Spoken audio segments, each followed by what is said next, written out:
this is Bradley here, coming from the GamingPixelShow.com. Today I'm going to be doing a video review for Kid Icarus Uprising. This is a Nintendo 3DS title, and it is a first-party title, so it is made by Nintendo, and who helped lead the development of this game was Masahiro Sakurai. And this is the third entry in the Kid Icarus series.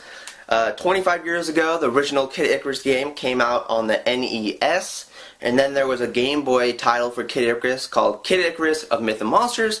Now, recently, we have Kid Icarus Uprising. In the original Kid Icarus for the NES, you were getting rid of Medusa. That's what you're doing in that game. So you defeated her, and she goes bye-bye. But in this game, Kid Icarus Uprising, she comes back to life. So, yeah. In this game, you play as the Goddess of Light's loyal servant Pit, who is an angel who has wings but can't fly, and you are out to rid the universe of the Medusa who came back to life, and she's the queen of the underworld, so she has an underworld army, and you're trying to rid the universe of Medusa and the underworld army. So yeah, let's hop into this video review.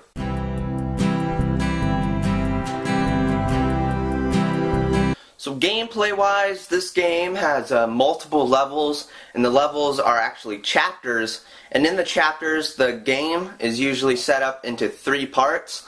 You usually start off with an air battle, and then you move to the land battle, and then finally you move to a boss battle. And there's a lot of bosses for you to fight against, and there's also a lot of enemies for you to fight against. I mean, you're not just going to be fighting against flying eyeballs. There's more than just flying eyeballs. I mean, there's treasure chests with legs. Yes, there's treasure chests with legs that will kick you. Yeah, they'll kick you. And they are deadly. Those are deadly legs. So a neat addition to this game is the addition of the Fiend's Cauldron, and you're able to gauge the intensity or the difficulty of the levels you want to play. So before each level, you'll be taken to the Fiend's Cauldron, and then there will be a little gauge about how intense you want the level to be. It will start from 0.0 as the easiest, then 9.0 is the hardest, as hard as toast, and then yeah, if you go over 2.0, you have to wager hearts though, and hearts are the game's currency, and yeah.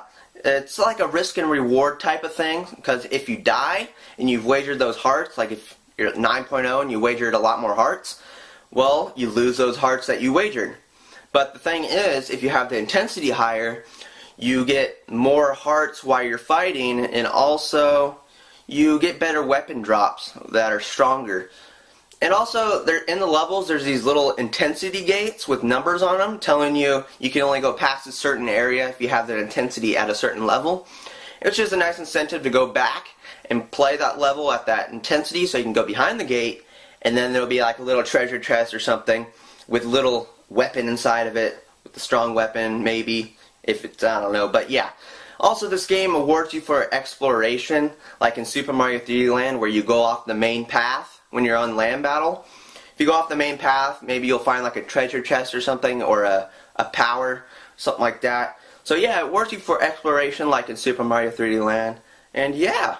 So another neat part about this game is the weapon system. There are a lot of different weapons to choose from. There are 9 different classes of weapons to choose from. There are claws, blades, and clubs, and more. But this game has some strategy to it in that you can pick how you want to play, because different weapons are better at range than at melee, and other ones are better at melee than at range shots. So it depends on how you want to play. I'm more the range type of people, or in the middle ground where it's good at both. But yeah, it adds some strategy to it, how you want to play it, how the game you want to play it. And also, in this game, you can fuse 2 weapons together, and sometimes it will make a better weapon altogether. And when you fuse the weapons, it usually takes like properties from each weapon and combines it into one. So that's a nice little addition where you can fuse weapons together. I know I fused a lot of weapons. And yeah, so the weapon system is a nice little addition. It's complex, and you might like it. So now on to the controls.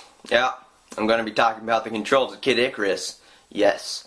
There's been a lot of hate for the controls in Kid Icarus Uprising, but you know what? I didn't mind them that much. I got used to them, and I think they're pretty well suited for the game. I mean, when you use the touchscreen to aim your cursor of your weapon, and you're able to move the cursor fast by swiping across the touchscreen and stuff like that. So if you use like a second circle pad or something to control the cursor, maybe it could have taken longer to move the cursor around and stuff like that. So I thought the touchscreen worked well for controlling the cursor of the weapon. There is a learning curve to the controls for this game. I mean, I wasn't very good at them when I first started. Like when you have to play land battle, that's the hardest part of this game for the controls. But you get used to them. It's a learning curve, and it becomes easier to use once you keep playing. And yeah, the hardest part is when you're on land, because you have to control the camera angle too of the game. You have to, so you can turn around and stuff like that. So it makes it a little bit harder, but you get used to that too. And yeah, I didn't mind the controls. They worked well for me. Multiplayer in this game is also well done. There are 2 different modes for you to play in multiplayer. The multiplayer supports 6 players, and one mode is free for all, where everybody's just fending for themselves and fight against each other. Also, there's a team mode called light versus dark, where one side is light and one side is dark, and you have to fight against each other. And then yeah, those are the 2 modes for multiplayer. And then a nice little touch is that when you're playing multiplayer, you earn hearts for the single player, and also you earn weapons for single player that you can use in single player. So it's a nice little touch to it. The only thing I didn't like about the multiplayer was that there's no like rating system like in Mario Kart 7, where Mario Kart 7 had like a VR rating system that would increase after you've beat people in multiplayer. You get a higher VR rating, and then you'd get matched up with people with similar VR ratings. And this game doesn't have that. I mean, I would have liked that if they had that. I don't know. I guess it doesn't have it, but oh well. I would like the little rating system like Mario Kart 7 has, but they don't have it.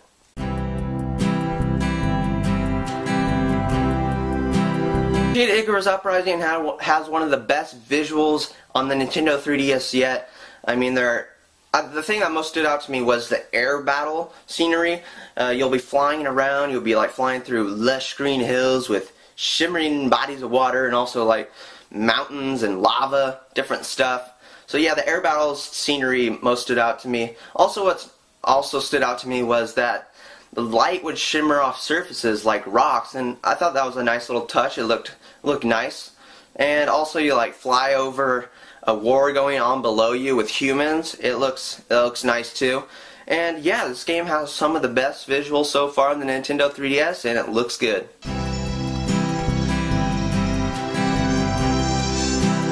So there is enough music in this game to keep you happy. Why do I keep saying that? To keep you happy. You don't have to worry about the game just being repetitive and playing the same music over and over, because there's quite a few different songs that will play in the background. I mean, there are some soft music, and there's also some hard, more upbeat music for like the more intense moments. And yeah, so there's also, it seems like there's some like orchestrated pieces of music in it, which is a nice touch.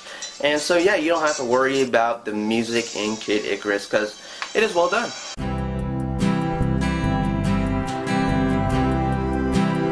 So there's quite a lot of replay value to this game. I mean, there's this thing in single player called Treasure Hunt, where there are these puzzle boards with little blocks, where the like little puzzle pieces kind of thing. And to unlock that little puzzle piece thing, you have to complete a certain objective. So it could be either like in multiplayer or single player. You have to complete a certain objective to unlock that little puzzle piece. So it gives you incentive to go back and play the levels so you can unlock the little pieces. But I don't think I would. But, you know, for those people who like to 100% their games, well, this is going to take you a while. And there's also, then the Fiend's Cauldron also adds replay value to this game, since you can go back and raise the intensities of the level, so you can, just to make them harder and stuff like that. So if you want to do that, you can do that also. Also, the multiplayer adds replay value to this game, since you can play as long as you want multiplayer. Yeah, so that adds links to the game, so replay value, there is replay value. So in conclusion, this is a very polished game. It has good gameplay, it has spectacular visuals, it also has good music in it too, and the game has a suggested retail price of $39.99, which is what a regular Nintendo 3DS game goes for. Also, the game comes with a Nintendo 3DS stand, so you can prop up your Nintendo 3DS so you don't have like the weight on your hand from the Nintendo 3DS, so your hand doesn't get cramped. So yeah, you get a piece of plastic with it. You get a piece of plastic. So, well, the GamingPixelShow.com is awarding this game a 10 out of 10, so you can all come back for future videos.